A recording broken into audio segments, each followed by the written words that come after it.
Good morning to all of you. The previous lecture, the definition of volumetric analysis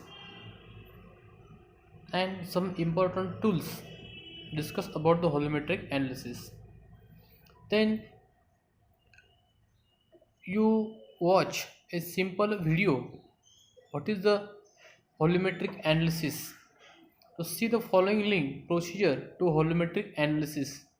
You copied on this link and total how to set up the all burette pipette and conical flask in the volumetric analysis.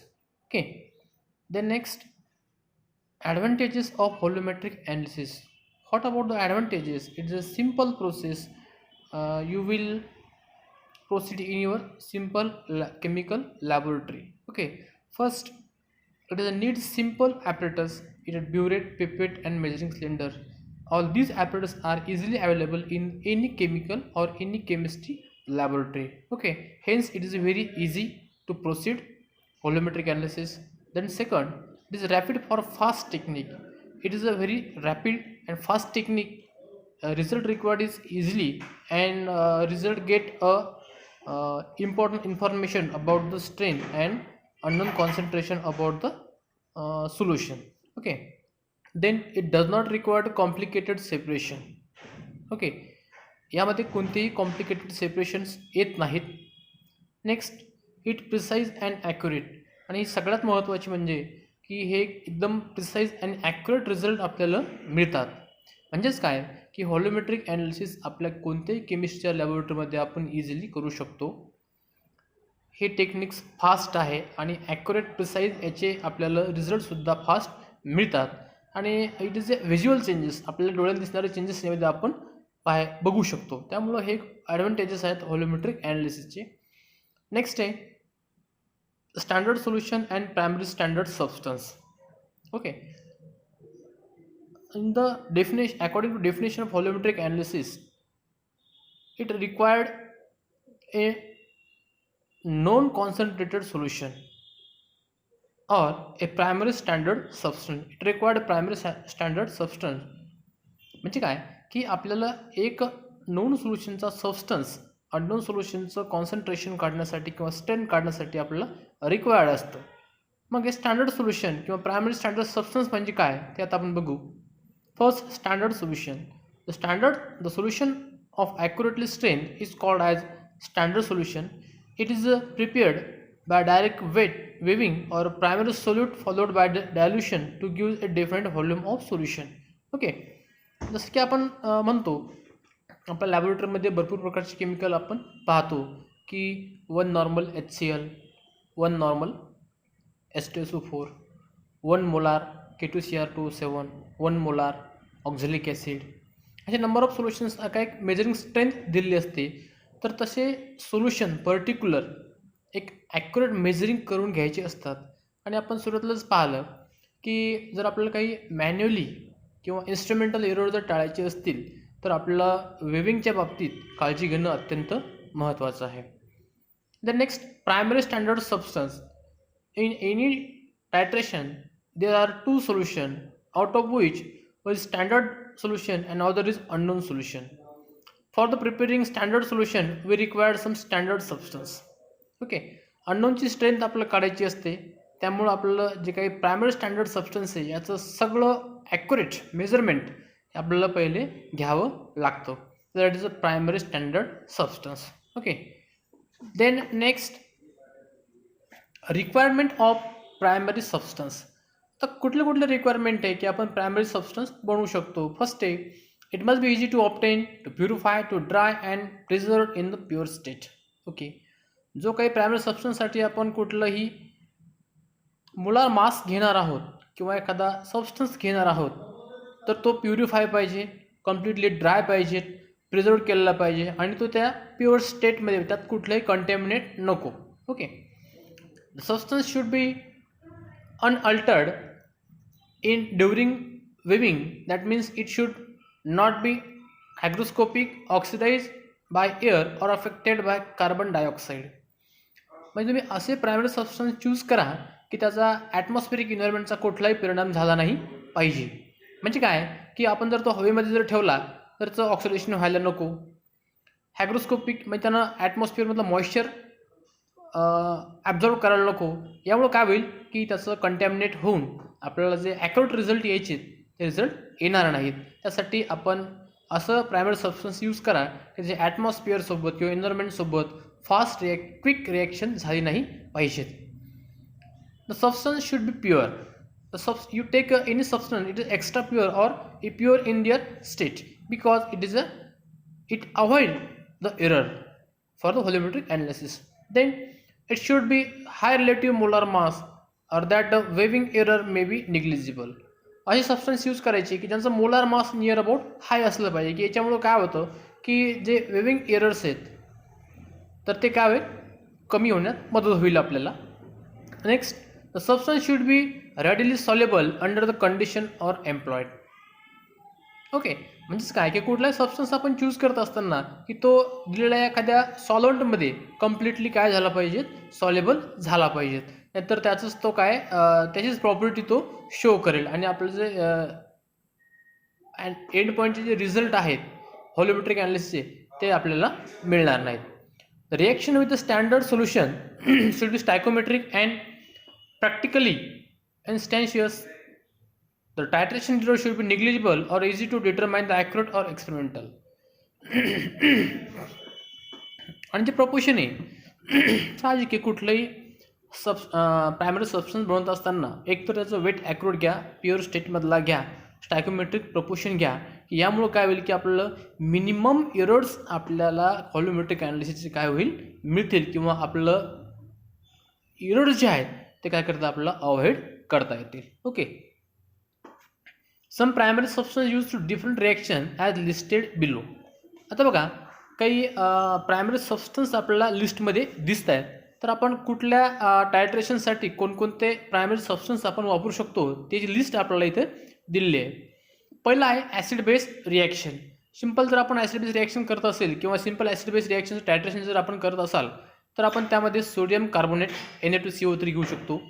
Sodium tetraborate Na2B4O7 हा choose करू शकता primary substance. Potassium hydrogen phthalate KHCH4O4 हा तुम्ही घेऊ शकता. Constant boiling hydrochloric acid potassium hydrogen iodate KHIO3 benzoic acid CCKS6COOH. तर acid बेससाठी आपण हे 5 ते 6 प्रकारचे प्रायमरी सबस्टन्स आपण यूज करू शकतो.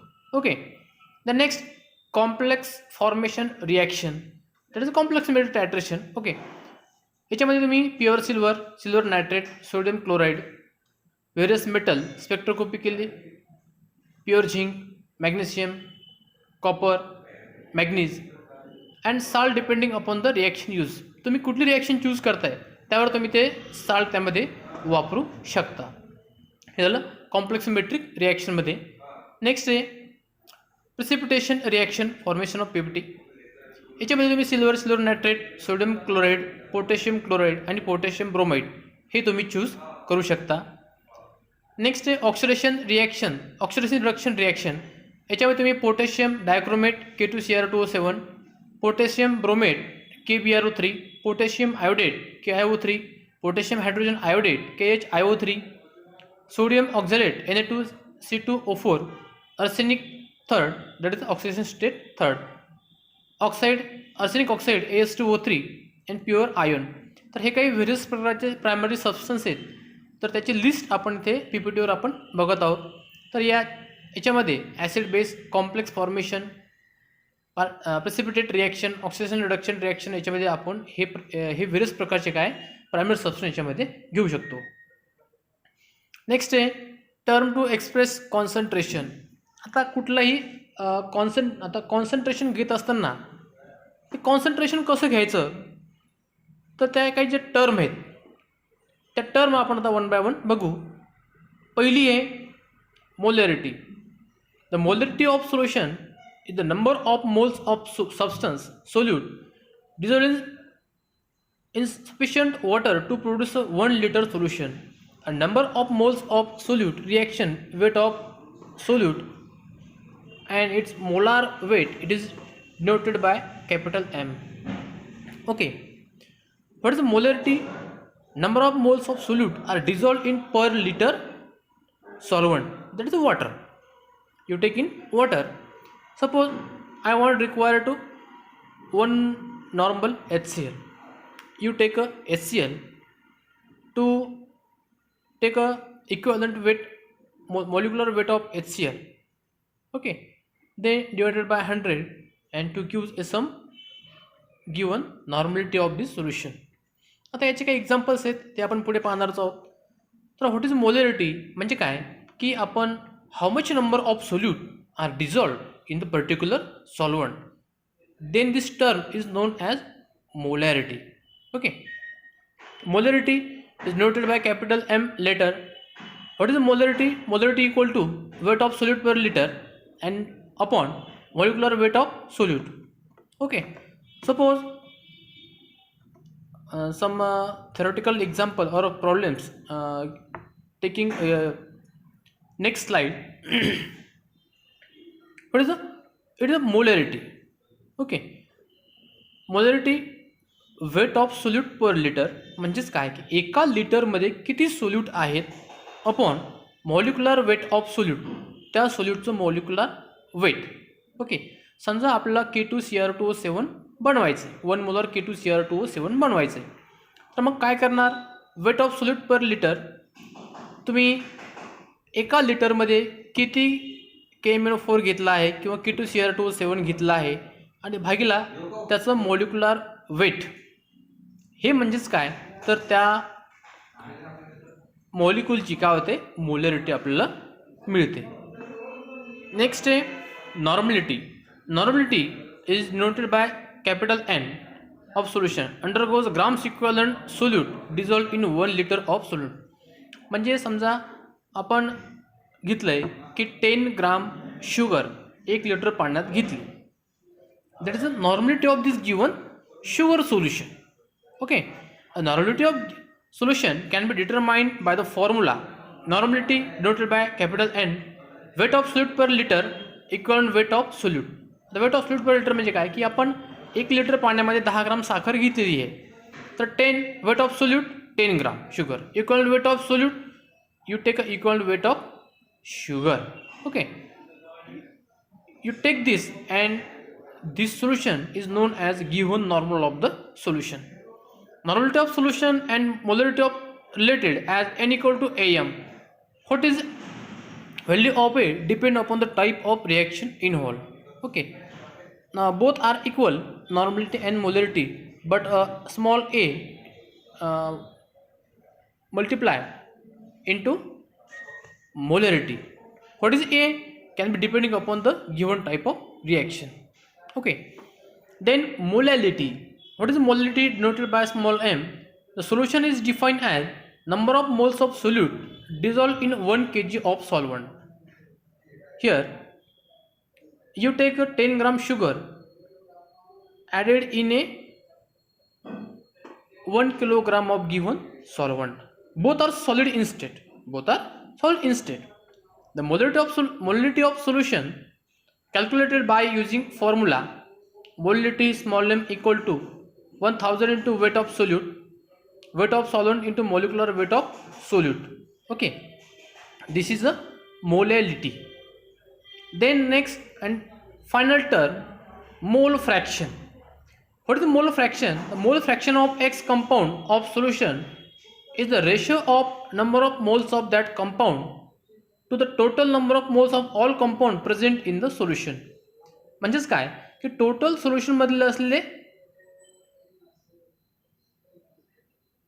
कॉम्पोनंट. आणि आता आपल्याला माहिती आहे की सोल्युशन कधी बनतं, solute plus solvent equal to solution.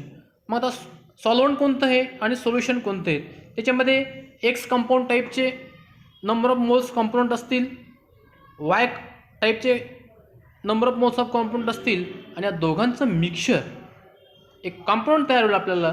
तो कॉम्पोनंट म्हणजेच मोल fraction. For the component solution containing component A and B, mole fraction of component A is given by there is a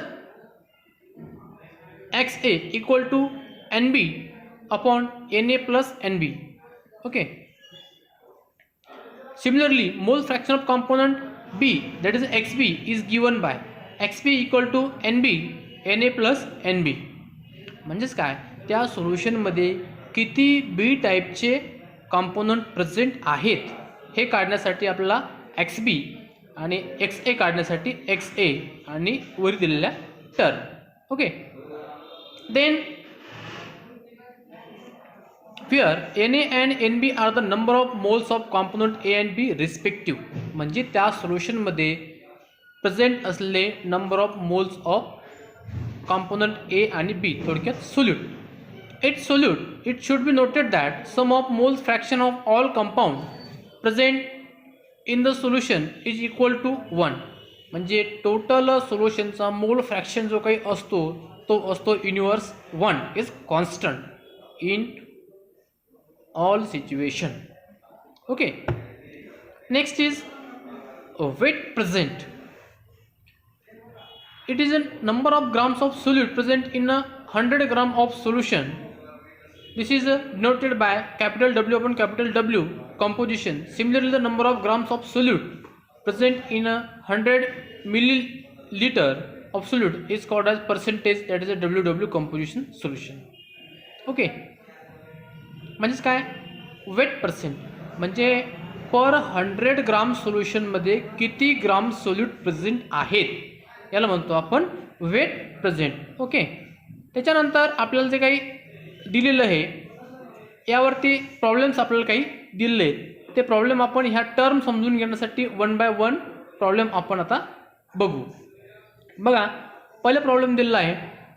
example first, calculate the normality of solution containing 4.9 gram H2SO4 in 500 ml water. Equivalent weight of H2SO4 is 49. बघा काय विचारलं आहे की आपल्याला नॉर्मॅलिटी काढायची. What is नॉर्मॅलिटी? नॉर्मॅलिटी म्हणजे काय, number of grams equivalent solute dissolve in per litre solution. बघा आता आपल्याला काय काय दिलेलं आहे गिवन. इथं आपल्याला पाहायला मिळतं weight of H2SO4 in 500 ml 4.9, weight of H2SO4 in 1 liter 1 dm cube किंवा 1 लिटर सोल्युशनमध्ये किती आहेत ते त्याच्या दुप्पट. 500 मध्ये 4.9 ग्राम, तर 1000 मध्ये किती असतील निश्चित, त्याला काय करायचं इंटू 2 म्हणजे ते होतील 9.8 ग्राम. बघा नॉर्मॅलिटीचं डेफिनेशन किंवा नॉर्मॅलिटीचा फॉर्म्युला काय आहे, grams equivalent solute upon equivalent weight of given component किंवा गिवन सोल्यूट. ओके, आता बघा ग्राम्स पर लिटर किती आहेत, एका लिटरमध्ये किती आहेत ते 9.8 आणि त्याचं जे इक्वलंट वेट आहे कशाचं, H2SO4चं इक्वलंट वेट किती आहे ते 49. ओके, 49 का, कारण त्यामध्ये 2 रिप्लेसेबल हायड्रोजन आहेत. You know difference between equivalent weight and molecular weight. Molecular वेटमध्ये आपण टोटल मॉलिक्युलचं वेट काढतो, पण इक्वलंट वेटमध्ये आपण नंबर ऑफ रिप्लेसेबल इलेक्ट्रॉन और number of replaceable proton divide by molecular weight. Okay, म्हणजे काय, molecular weight divide by number of replaceable proton, sorry number of replaceable electron और नंबर ऑफ रिप्लेसेबल प्रोटॉन और आपण hydrogen म्हणतो आपण. That is a answer 0.2. Hence the normality of H2SO4 solution is 0.2. म्हणजे काय की 4.9 ग्राम H2SO4 जर आपण 500 ml वॉटरमध्ये जर डिझॉल्व केलं तर त्याची नॉर्मॅलिटी होते 2 normal. Okay, that is a 0.2 normal. Suppose you go in the your laboratory chemistry laboratory and our teacher sed you take this H2SO4 and prepare a 0.2 normal H2SO4. Then what is the procedure? How to take the measurement of H2SO4?